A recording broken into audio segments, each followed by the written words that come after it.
Nah, beliau juga ya ternyata sebagai pendiri dan pengasuh Pondok Mahdoro. Di mana tuh? Di Bogor. Ya, jadi beliau ini banyak pengalamannya, luas pengalamannya dan ilmunya juga Masya Allah. Nah, karena mumpung ya kita lagi bersama nih, nah kita akan banyak tanya-tanya nih Ustaz nih. Ya, jadi yang pertama nih, nah kalau kita lihat ya hari ini tentang penyakit ya masyarakat kita ya, atau lemahnya tentang umat Islam ini adalah salah satunya adalah tentang dunia pendidikan dan dunia kesehatan itu sendiri. Tapi kali ini yang kita bahas karena kita berhadapan dengan ahli praktisi pendidikan, nah kita bahas tentang dunia pendidikan. Nah, yang pertama ini kan kita lihat pergeseran ya tentang masalah umat Islam ini tentang adab, etika. Ya itu kan banyak sekali yang terjadi ya. Kalau kita dulu zamannya kita mungkin ketika ada guru berdiri aja ngelihat kita langsung kita lari. Tapi kalau sekarang guru berdiri melotot malah gurunya digebukin. Nah, itu kira-kira kenapa tuh, Ustaz? Jadi problem yang hari ini dialami oleh umat Islam ya, bukan hanya di Indonesia, tapi bahkan di seluruh dunia. Ya kita harus akui memang ya umat ini sedang bermasalah. Betul. Ya, dan ya sadar kalau umat ini permasalahkan bukan satu hal yang kemudian ya menjadikan kita pesimis, namun justru minimal ada kesadaran. Ya kalau umat kita ini sedang tidak baik-baik saja, ya minimal orang itu kalau sakit itu merasa dirinya sakit. Nah, karena kalau kemudian dia merasa dirinya sakit, dia akan mencari kesembuhan, ya dia akan mencari obat. Ya sama umat ini kalau kemudian kita merasa kita baik-baik saja padahal tidak, ya tinggal nunggu waktunya kita akan mati. Betul. Ya tapi kalau ya kita merasa kita ini sedang tidak baik-baik saja, nah maka ada apa sih? Betul. Ya umat ini, sehingga ketika tadi antum sebutkan beberapa hal yang memang itu salah satu penyakit yang dari situ kita bisa mendiagnosa memang ya umat ini sedang tidak baik-baik saja. Nah ini kita harus telusuri. Dan memang ya muaranya nanti ada pada hubungan kita dengan Allah Subhanahu wa Ta'ala. Karena hubungan sesama manusia ya dasarnya adalah hubungan dengan Allah. Nah sehingga kalau ya kita kembali kepada ya Al-Quran yang Allah Subhanahu wa Ta'ala turunkan sebagai kurikulum pendidikan ya oleh Nabi kita Nabi Muhammad SAW untuk mendidik generasi terbaik yang bahkan hasil didikannya bukan satu generasi tapi jaminannya 3 generasi. Ya khairul quruni qarni tsumma alladziina yalunahum tsumma alladziina yalunahum. Sebaik-baik generasi adalah generasiku. Nah ini sahabat. Tsumma alladziina yalunahum, kemudian generasi yang selanjutnya ya tabi'in, kemudian tsumma alladziina yalunahum, kemudian generasi yang selanjutnya lagi tabi'ut tabi'in. Nah, kita punya Al-Qur'an. Ya, kita punya Al-Qur'an dan dikatakan di dalam hadis ya Nabi SAW bersabda, innallaha yarfa'u bihadzal kitab aqwaman wa yadh'u bi akharin. Sesungguhnya Allah itu mengangkat kaum-kaum dengan Al-Qur'an dan Allah menjatuhkan kaum-kaum yang lain disebabkan juga karena Al-Qur'an. Nah, pertanyaannya. Nah, tadi yang ya murid tidak beradab. Ya, kemudian ya banyak hal yang hari ini umat Islam terbelakang dan tertinggal di berbagai ya sektor kehidupan. Nah, kira-kira kita termasuk yang diangkat dengan Al-Quran ini atau yang ditenggelamkan, yang dijatuhkan? Nah, ini kan perlu kita ya lihat kembali sehingga ketika kita tahu umat ini mungkin kalau dikatakan ditenggelamkan atau dijatuhkan mungkin tidak ya. Tapi kalau diangkat juga belum. Ya, diangkat juga belum. Nah, sehingga kalau kita lihat ya para sahabat yang mereka ini secara sumber daya alam ya, jadi Al-Quran kan turun di Mekah dan sekitarnya yang bahkan sejak zaman Nabi Ibrahim ya beliau menggambarkan kondisi Mekah itu ya dengan yang Allah abadikan di dalam Al-Quran, inni askantu min dzurriyyati biwadin ghairi dzi zar'in 'inda baitikal muharram. Sesungguhnya aku menempatkan sebagian keluargaku di satu lembah yang gersang di dekat rumahmu yang mulia. Jadi Mekah itu gersang. Nah, makanya kalau kita bandingkan dengan negeri kita yang luar biasa ya. Masya Allah. Apa istilahnya? Ya, tongkat saja dilempar jadi tanaman. Betul. Ya, jadi kalau kita bandingkan, ya Mekah kondisinya seperti itu, kemudian kondisi negeri kita hari ini luar biasa. Betul. Ya, kemudian secara sumber daya manusianya, Allah gambarkan ya di awal surat Al-Jumu'ah, "Huwallazi ba'atsa fil ummiyin." Ialah Allah yang mengutus kepada kaum yang ummi, Ya. kaum yang buta huruf. Jadi secara sumber daya alam minim, ya sumber daya manusia sangat tertinggal. Dan dua peradaban yang berkuasa saat itu Romawi dan Persia. Ya, yang sampai peperangan antar keduanya Allah abadikan di awal surat Ar-Rum. Ya, umat Islam hanya jadi penonton. Betul. Ya, penonton bukan berarti kemudian selamanya menonton. Ya. Ya, kita hari ini menonton. Ya. Ya, tapi kita perlu seperti sahabat yang dari penonton ya masuk ke panggung peradaban dan menjadi pemimpin peradaban dunia. Ya, nah cuma begini nih Ustadz nih, maaf kita potong. Nah, kalau kita dalam bab tentang penyakit, mendiagnosa itu sederhana. Tapi dalam dunia pendidikan hari ini, karakter masyarakat kita itu ada yang tahu bahwa dia sakit. Ya. Tapi ada yang pura-pura tidak tahu dan bahkan tidak sadar bahwa dia sakit. Iya. Nah, tapi ini bagaimana kita caranya memberikan pemahaman kepada masyarakat ya, terutama para orang-orang tua, terutama orang tua yang baru-baru nih ya, supaya generasi-generasi yang tadi Ustadz sampaikan itu bisa muncul. Artinya di mana generasi itu ada kembali memiliki keimanan yang baik, sensitivitas segala macam. Nah, kan hari ini kan tidak. Ya, Pak, sekian banyak masyarakat mungkin ya kita lihat di lingkungan kita lah. Iya. Ya, di lingkungan kita. Coba sadar nggak mereka dengan akhirnya menyuruh anaknya itu hanya sekedar TikTok, joget-joget dan bangga. Iya. Dan itu kita temuin ya, kadang ibunya yang joget, anaknya yang fotoin, videoin. Nah, ini jadi memberikan ya vaksinasi ya kepada orang tua atau memberikan kesadaran kira-kira solusinya bagaimana bisa supaya mereka itu sadar bahwa kita ini lagi sakit gitu. Iya. Jadi orang sakit tapi tidak tahu kalau dirinya sakit. Ini kan sebetulnya dia seorang yang jahil. Betul. Seorang yang tidak tahu. Nah, makanya kita pun dapati masyarakat yang Nabi diutus kepada mereka. Ini kan masyarakat jahiliyah. Nah, sehingga untuk mengobati masyarakat jahiliyah itu ya memang perlu diluruskan cara pandangnya. Ya, karena dalam ya ilmu usul fikih itu jahil itu ada dua. Ya, ada jahil basyid, ini jahilnya sederhana. Dia tahu kalau dirinya tidak tahu. Nah, cukup dikasih pemahaman selesai. Tapi ada jahil murakkab. Ya, bodohnya itu kuadrat. Jadi yang dia yakini itu tidak sesuai dengan fakta yang ada. Dan ini agak sulit untuk nyeleneh lagi ya. Ya untuk meluruskan yang demikian. Jadi isinya harus dibuang dulu, baru kemudian diisi dengan pemahaman yang benar.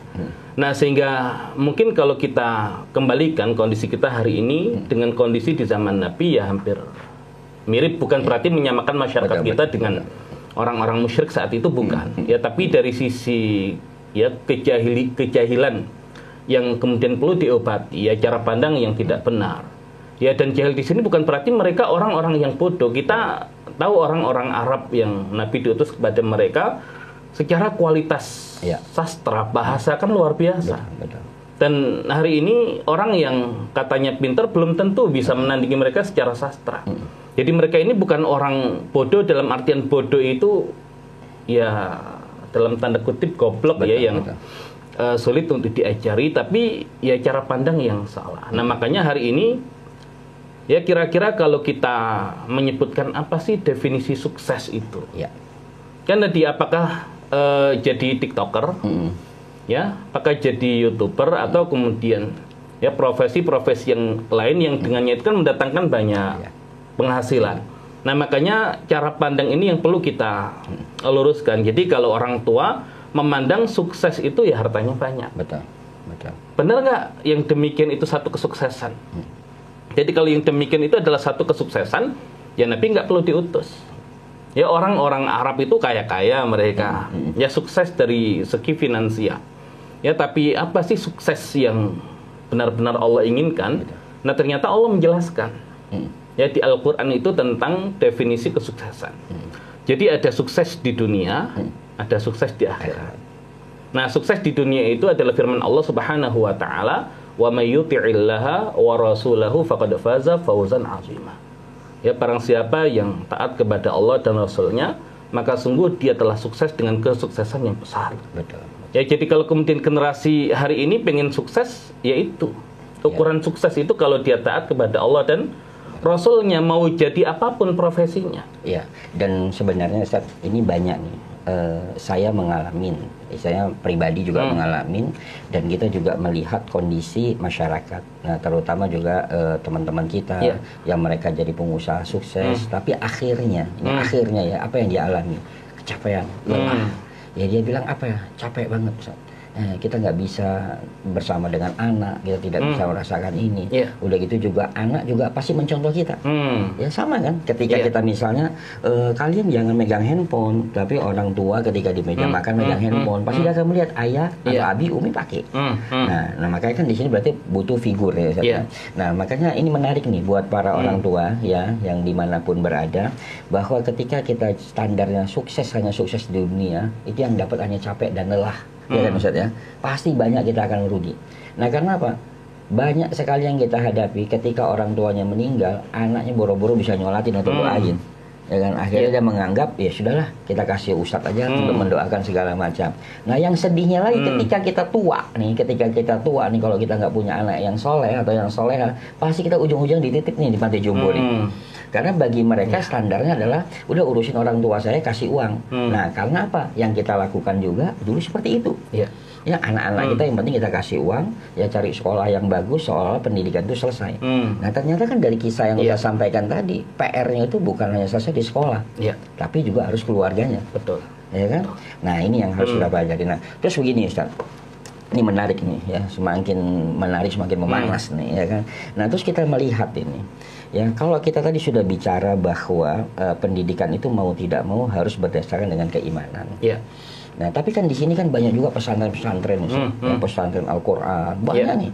Bahkan akhirnya ya Al-Qurannya bagus, tapi ketika pelajaran-pelajaran umum yang didapatkan, karena nih banyak nih orang tua nih, mungkin saya mewakili, ya saya mewakili orang-orang tua di sana. Ya ketika anak saya misalnya mau jadi dokter, yang basicnya dia adalah Quran. Nah pada saat ujian bingung, ya jangankan dia ketika mau kuliah, bukan dari SD ke SMP aja bingung. Nah apa kata anak saya? Ya ini ada apa ya? Angka kok di atasnya ada angka lagi. Nah ini kan yang terjadi, seolah-olah, ya ini seolah saya sebagai perwakilan tadi, seolah-olah ya pondok itu sudah tuntas dengan hanya mengajarkan Al-Quran, anak akan menjadi pintar. Nah tapi apakah benar begitu konteks di dalam Al-Quran ataupun hadis ataupun dalam sejarah? Jadi cukup satu ilmu saja, nanti yang lainnya ngikut. Nah gimana menurut Ustaz? Baik, ya jadi kalau kita kembalikan kepada Al-Quran, ya jadi dikatakan Al-Quran ini yang dia hudal linas, hudal lil muttaqin, petunjuk bagi manusia, juga petunjuk bagi orang-orang bertakwa, yang oleh ulama dikatakan sepertiga isinya itu kisah. Dan bahkan ada yang menghitung ya dengan standar yang berbeda untuk definisi kisah. Bahkan 3/4 isi Al-Quran adalah kisah. Nah artinya apa? Allah itu membimbing kita dengan cara menghadirkan kisah-kisah ini. Betul. Baik, di Mushaf Al-Quran kalau kita buka dari awal, kita akan temukan kisah yang pertama.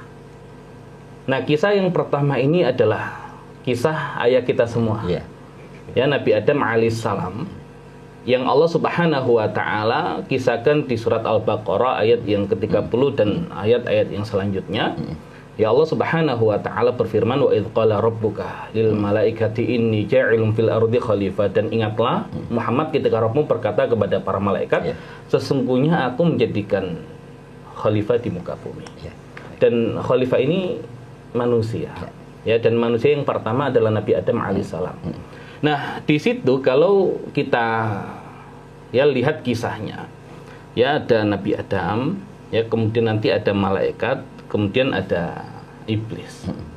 Nah, dari ketiga makhluk ini, kenapa Allah pilih Nabi Adam untuk menjadi khalifah? Kenapa tidak malaikat saja? Ya, atau kemudian ya makhluk yang lain, kenapa harus manusia? Nah, maka di sini kita harus tahu tentang ya peran manusia, tugas manusia ini apa. Nah, sehingga kalau di situ temanya adalah ilmu, ya karena malaikat kan ya mereka ketika Allah terangkan tentang karakter manusia itu yang nanti akan membuat kerusakan dan menumpahkan darah di muka bumi, ya mereka bertanya. Ya mereka bertanya, ya kenapa Allah ciptakan ya seorang khalifah di muka bumi yang membuat kerusakan, yang menumpahkan darah? Wa nahnu nusabbihu bihamdika wa nuqaddisu lak. Padahal kami itu bertasbih memujimu dan mensucikanmu. Tapi Allah mengatakan qala inni a'lamu ma la ta'lamun. Ya aku tahu apa yang tidak kalian ketahui. Kemudian Allah lanjutkan wa 'allama Adam al-asma'a kullaha. Dan kami ajarkan kepada Adam nama-nama semuanya. Nah, apa maksud dari nama-nama semuanya ini? Ya ternyata para ulama kita menerangkan nama-nama semuanya itu ya sebagai menafsirkan semua nama-nama benda yang ada di muka bumi. Iya, iya. Nah, jadi kalau kita hitung secara tingkatan ilmu nanti ada 3 ilmu. Ya ada ilmu tentang Allah. Nah nanti akan kita pelajari ini kaitannya dengan iman tadi itu. Ya kemudian ilmu tentang perintah dan larangan Allah. Ini ilmu syariat. Kemudian ilmu tentang ciptaan Allah. Nah ini yang tadi antum maksud ya ilmu tentang ciptaan Allah. Nah yang mana nih yang harus kita ambil? Ya apakah cukup iman saja? Atau minimal sampai ilmu syar'i, nggak perlu ilmu tentang ciptaan Allah. Atau ya biar umat Islam ini ya bisa bangkit seperti Eropa bangkit dengan meninggalkan agamanya langsung lompat ke tingkatan ilmu yang ketiga. Nah ini yang perlu kita luruskan. Nah malaikat ini apakah punya ilmu tentang Allah? Ya harusnya punya. Ya makanya ketika ditanya oleh Allah tentang nama-nama benda, ya mereka mengatakan subhanaka la ilma lana illa ma 'allamtana innaka antal alimul hakim. Jadi mereka tahu Allah al-alim, Allah tahu. Mereka tahu Allah al-alim, mereka tahu Allah al-hakim. Apakah malaikat punya ilmu tentang perintah dan larangan Allah? Mereka punya juga.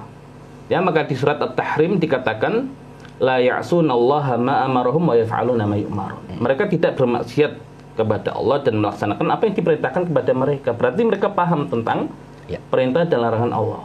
Nah, ilmu apa yang tidak dimiliki oleh malaikat? Nah, ilmu tentang ciptaan Allah. Dan inilah yang membedakan Nabi Adam dengan malaikat, sehingga Allah pilih Nabi Adam menjadi khalifah di muka bumi. Nah, sehingga kalau kita memang benar-benar manusia anak keturunan Adam, nah yang kita pelajari harus 3 ini.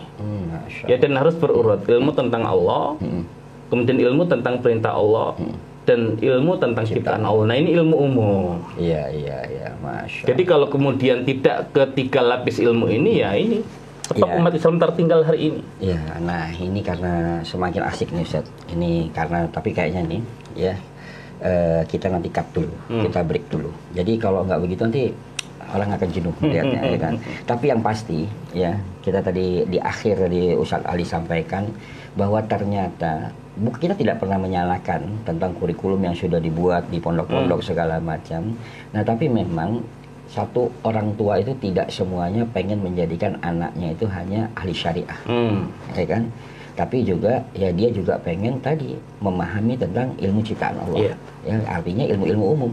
Nah karena tadi ya bisa jadi anak itu pengen dijadikan seorang pebisnis yang taat kepada Allah dan Rasulnya, sukses. Ya, betul. Makanya kan ilmu yang pertama, yang kedua tadi dijalanin, baru yang ketiga.